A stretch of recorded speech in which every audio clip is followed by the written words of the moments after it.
The morning sun rose weakly over the horizon, casting a pale orange light on the burned remains of what had once been Jonas's farm. Smoke curled lazily from the blackened timber and twisted metal, rising into the sky like the last sigh of a dying world. Jonas stood in the middle of the scorched field, his one good arm resting on his hip, staring blankly at the destruction. His other arm, lost in a farming accident years ago, itched as if it wanted to help rebuild what it could never touch again. He had worked this land since he was a boy. Every furrow of soil, every seed planted, every drop of sweat on his brow, he had done it all with pride. And now, it was gone. Burned to ashes, overnight. Jonas took a shaky breath. The heat from the blackened soil stung his lungs. He tried to remember what had woken him in the middle of the night. The smell of smoke, the crackling roar, but it was all a blur. One moment, he had been asleep, dreaming of the first harvest of the season. The next, his barn and the storage shed had gone up in flames, devouring all his crops and equipment. Neighbors had begun to gather at the edge of the field. They whispered among themselves, pointing fingers, shaking their heads. Some muttered about careless humans, others about bad luck, and a few suspected something worse. But no one stepped forward to offer real help. Not even the colony council, who were always quick with advice, but slow with action. Jonas clenched his jaw. He had heard the rumors. Someone said the fire was arson, that someone had wanted to force him off the land. Another said it was just bad luck. Jonas didn't know, and he didn't have time to think about it. He had creditors calling. Seeds had been ordered months ago. The water system for the farm had been installed, but never tested. Everything was gone. He kicked a charred piece of wood out of the way and winced as a small splinter dug into the palm of his remaining hand. "Great," he muttered. "Just great." The wind picked up, carrying with it the smell of smoke and ash. Jonas breathed it in, trying to hold on to a shred of calm. His arm ached, his heart ached, and his mind raced, thinking of what he could possibly do next. That's when he remembered the rumors he had once laughed at. The interstellar matchmaking service, the Alien Bride program, that promised companionship and more. People said it was expensive, complicated, and sometimes risky. But Jonas didn't have money. He didn't have time. And most of all, he didn't have another option. He sat down on the edge of the blackened field, his boot sinking slightly into the ash. "Maybe," he muttered, almost to himself. "Maybe it's time to take a chance." It wasn't the chance to marry an alien that excited him. It was the chance to rebuild. Maybe this Lyra, whoever she was, could help him. Even a small loan or some assistance could restore his farm. Jonas knew that aliens were known for their advanced technology and wealth more than the colony's meager credits. He swallowed hard. He had no pride left here in the ashes. No farm, no crops, no future, unless he acted. And maybe this alien bride was the only way forward. A week later, Jonas found himself standing in the small, crowded office of the Interstellar Matchmaking Agency. Holographic screens floated above the desks, each showing the profile of a potential bride. He squinted at the names, species, and brief descriptions. Most of it made little sense to him. There were beings with 6 arms, beings that glowed faintly, beings whose eyes reflected entire star systems. And then he saw her Lyra. Her profile picture showed an elegant figure, with shimmering violet skin and hair that seemed to float like liquid. Her eyes were deep, intelligent, and somehow gentle. There was something about her that made Jonas's chest tighten. He leaned forward, studying the small text below her name. Wealth status, confidential. Interests, agriculture, engineering, strategic planning. Personality, calm, observant, independent. Jonas smiled faintly. She sounded perfect, almost too perfect. But what did he have to lose? Nothing. Absolutely nothing. I'll take her, he said, his voice firm. The clerk, a slim alien with skin like polished silver, raised an eyebrow. You are aware this is a serious commitment, she said. Her voice had a melodic quality that Jonas found oddly calming. Once she is sent, there is no reversing the process. Your credits will be transferred, and the bride will arrive in 3 standard cycles. Jonas nodded. I understand. Send her, please. The clerk tapped a few commands on a floating console, and a confirmation chime sounded. Jonas felt a strange mixture of hope and nervousness. He didn't know much about this Lyra, but if she could help rebuild his farm, it might be the fresh start he so desperately needed. The day Lyra arrived, Jonas was waiting near the edge of his charred property. A strange hum filled the air as her transport ship descended, shimmering with a soft silver glow. The hatch opened, and Lyra stepped out, her presence commanding yet strangely comforting. Jonas felt awkward. He had only one arm. His clothes were covered in soot, and his home was nothing but ashes. He tried to straighten his back and clear his throat. Welcome, Lyra, he said, holding out his single hand. Lyra studied him carefully, her violet eyes scanning the ruined land. She smiled faintly, polite but unreadable. Thank you for your hospitality, she said. Her voice was soft, almost musical. I see you have faced difficulty. Jonas nodded, feeling embarrassed. You could say that. He gestured vaguely at the field. The fire destroyed everything. Ah. Lyra nodded slowly. I see. It is tragic, but not irreversible. She paused, tilting her head as if assessing him. Jonas blinked. Resourceful? I'm just a farmer. I've lost my arm, my farm, my luck. Lyra stepped closer. Humans often underestimate themselves. You have survived hardships that would defeat many. That is rare, admirable. Jonas felt a strange warmth spread through him. For the first time in days, he felt someone recognized his effort, his struggle. Thanks, he said quietly. They walked through the charred remains together.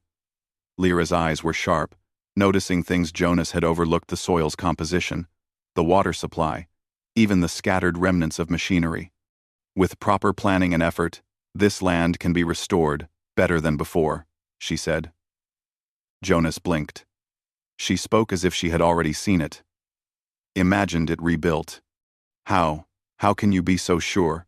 He asked, incredulous. Lyra smiled faintly. Because I know what resources can achieve. And I know how to use them. Jonas swallowed hard. Something about her tone suggested she meant more than just knowledge. Maybe, he thought, she had wealth too. And maybe, just maybe, that wealth could save him. Over the next few days, Lyra began to help. Not with magic or some alien miracle, but with strategy. She advised Jonas on how to conserve the remaining water, where to plant hardy crops first, and how to salvage the metal from the barn to repair equipment. Jonas worked alongside her, surprised at how easily she understood the land. He had never imagined an alien could care for human farming techniques, let alone improve them. She suggested improvements that would make the soil more fertile and the irrigation system more efficient. Neighbors watched from a distance, whispering. Some were impressed. Some were skeptical. Jonas didn't care. He had hope again. For the first time in a week, he felt the sharp edge of despair dulling. At night, after long hours of work, they sat near what remained of the farmhouse, drinking synthetic tea Lyra had prepared. Jonas looked at her, trying to read her expression. Why are you helping me? Why? He asked cautiously. You didn't have to come. You could have gone anywhere. Lyra looked at him, her violet eyes reflecting the dim starlight. Because I saw something worth helping, she said simply. You may have lost much, but you have not lost your spirit. That is rare. That is valuable. Jonas felt a lump in his throat. Nobody had ever said that to him before. Not the neighbors, not the council, not anyone. Only Lyra. And in that moment, Jonas realized something profound. Maybe this alien bride was not just a stranger sent to him. Maybe she was the start of something bigger, something that could restore his farm, his pride, and perhaps even a sense of belonging he hadn't felt in years. The first day of rebuilding ended with Jonas sitting on a scorched fence post, staring at the land. The sun dipped low, painting the sky in streaks of red and gold. He flexed his one good hand, thinking of all the work ahead. Lyra joined him quietly, sitting on the post beside him. Tomorrow, she said softly, we begin again. Step by step. You will see, this farm will thrive once more. Jonas nodded. He didn't know how it would happen, or how long it would take, but for the first time in days, he felt a flicker of certainty. He was not alone.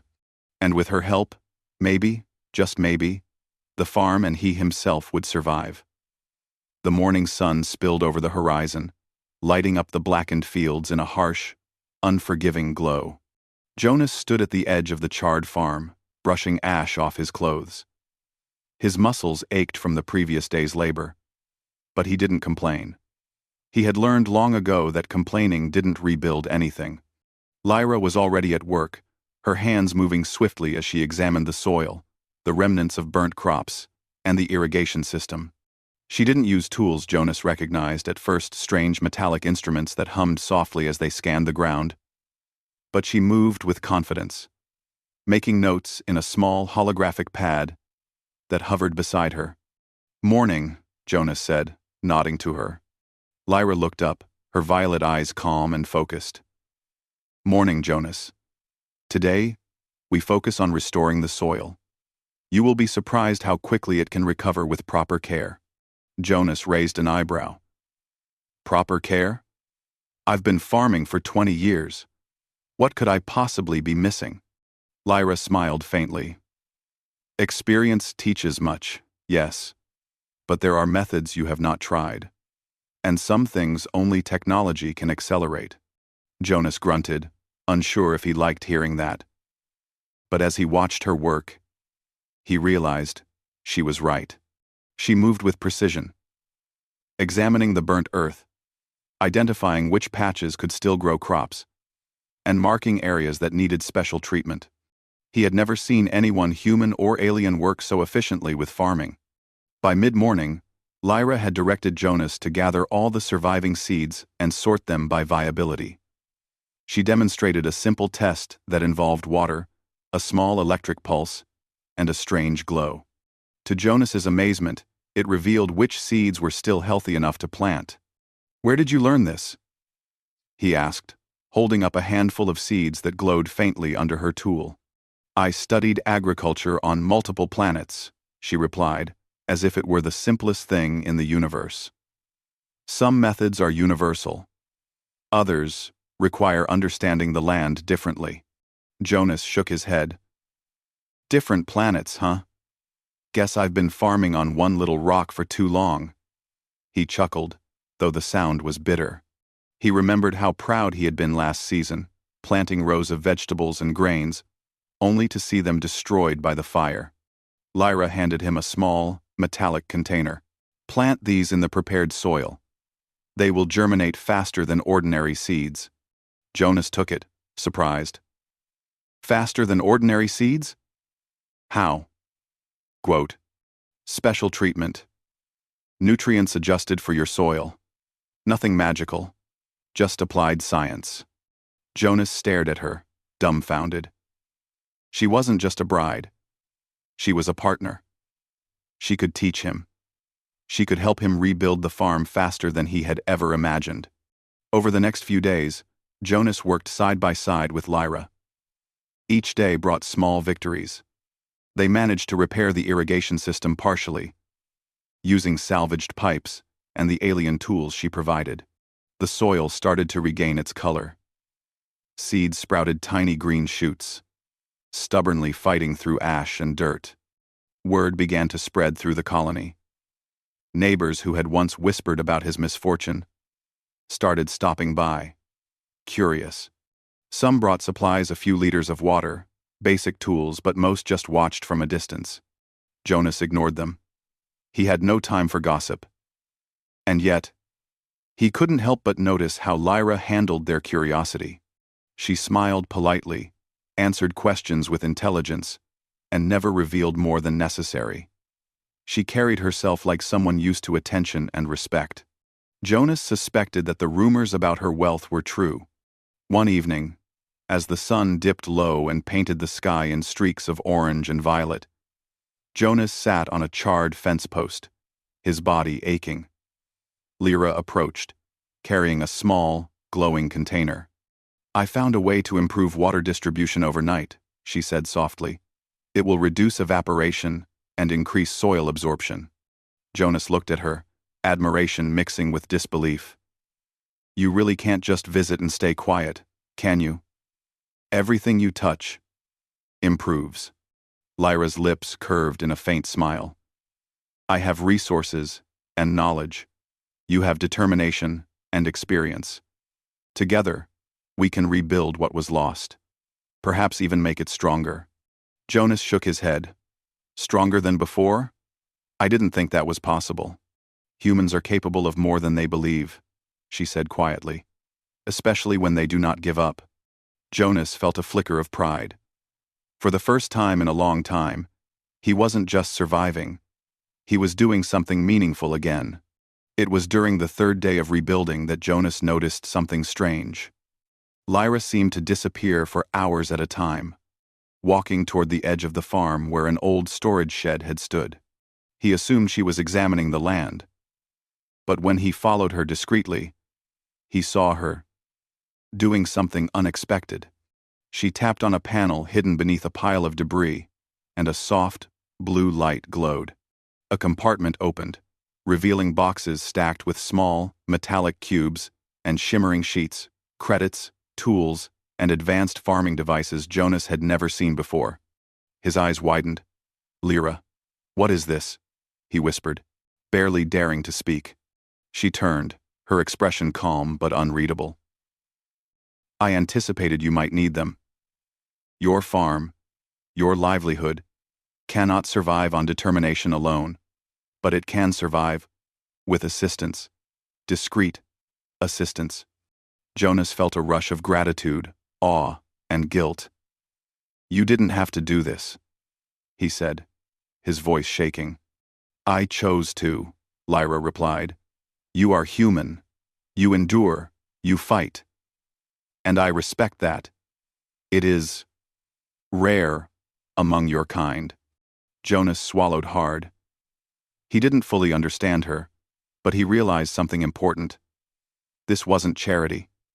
She didn't pity him. She was investing in his potential, in his ability to survive. With Lyra's help, the farm began to change. Within a week, Jonas had repaired the irrigation system entirely, thanks to advanced alien devices that filtered and distributed water efficiently. Crops began sprouting faster than expected. The soil, once dry and ash-covered, regained its richness. Jonas marveled at the transformation. "I can't believe it. This place looks alive again," he said one morning, staring at rows of green shoots reaching toward the sky. Lyra watched silently, her hands folded. "It is still fragile," she said, "but it is improving. You must continue to work hard. The land responds to effort, not only tools." Jonas nodded, understanding that she was teaching him something more than farming. She was teaching him patience, strategy, and resilience. Colony neighbors began to take notice. Some expressed envy. Others came to offer assistance, hoping to learn what Jonas knew. He realized that the human spirit, combined with alien technology, could inspire others. People began to see him not as the unlucky one-armed farmer, but as someone who refused to give up. One afternoon, a small group of local farmers approached, carrying buckets of water and hand tools. "We heard about your progress," one said. "We thought we'd help, maybe learn a thing or two." Jonas smiled, a real smile this time. "Thank you. Any help is welcome." Lyra stepped forward, her calm presence commanding attention. "Observe carefully. Efficiency, planning, and care are more important than brute effort. Let us show you how to restore the land properly." The farmers exchanged looks of surprise. Never before had a human and an alien worked together so seamlessly. Jonas felt pride swell in his chest, not just in his own work, but in the human ability to adapt and thrive, even when aided by alien intelligence. As the days passed, Jonas began to notice another change. Lyra's influence was not just technological. Her presence inspired him, pushed him to think harder, plan better, and take pride in every small victory. For the first time, he felt like more than a survivor. He felt like a leader, a farmer, capable of shaping the land, of standing strong against misfortune. One evening, after the sun had set and the sky turned a deep indigo, Jonas and Lyra sat on a wooden beam salvaged from the barn. The farm was still not fully rebuilt, but green shoots covered much of the land. Small irrigation channels glimmered in the moonlight, and the air smelled faintly of fertile earth. "You've changed things," Jonas said softly. Lyra looked at him, her violet eyes reflecting the stars. "You changed things," she said. "I provided resources, knowledge, guidance, but you endured, you rebuilt. That is human, that is rare, that is admirable." Jonas swallowed, feeling a mix of pride and humility. Thank you, Lyra, for helping me, for believing in me." Lyra's lips curved in a small smile. "I do not simply help. I invest in potential. And your potential is remarkable."